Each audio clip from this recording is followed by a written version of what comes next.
qadim zamonda bir podshoh saroyiga butun mamlakatdan rassomlarni, musavvirlarni, mo'y qalam sohiblarini yig'ib, menga farishtani suratini chizib kelinglar deb farmon beribdi. Rassomlar hayron. Farishtani hech kim ko'rmagan hayotda, faqat tasavvurimizda bilamiz. Oppoq bo'ladi, chiroyli bo'ladi, qanotlari bo'ladi. Kim nimani tasavvur qilsa, o'shani chizib boribdi. Podshohga yoqmabdi.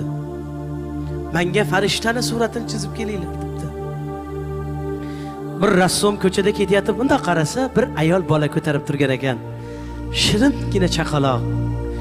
Bola tug'ilganda qanaqa beg'ubor bo'ladi, begunoh bo'ladi, ha? Qanaqa shirin bo'ladi. Boyaga ayollar oldiga borib, "Opajon, qo'lingizdagi bolani bitta suratini chizsam maylimi?" desa, boyaga ayolam, "Biz surat chizdirmoqchi emasmiz." "Yo'q, yo'q, yo'q, yo'q, siz meni noto'g'ri tushundingiz."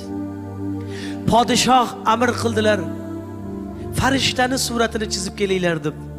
Mana shu qo'lingizdagi chaqaloqni ko'rdim, u farishtani ko'rgandek bo'ldim debdi.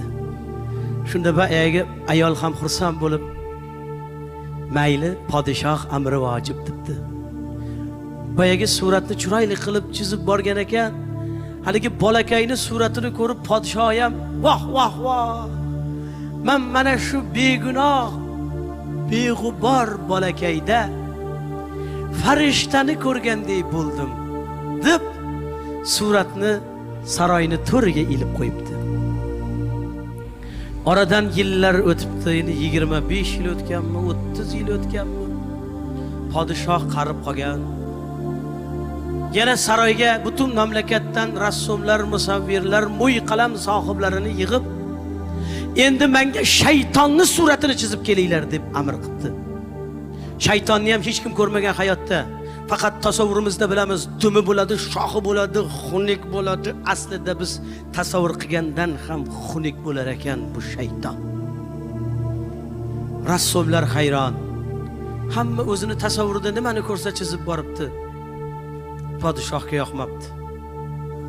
Boyagi rassom yana ko'chada ketayotib, bunda qarasa, bir odam axlatxonada axlat bilan bitta bo'lib, usti boshi yirtilgan, abdi tilingan, shilingan, mast, alast, karaxt bo'lib yotgan ekan.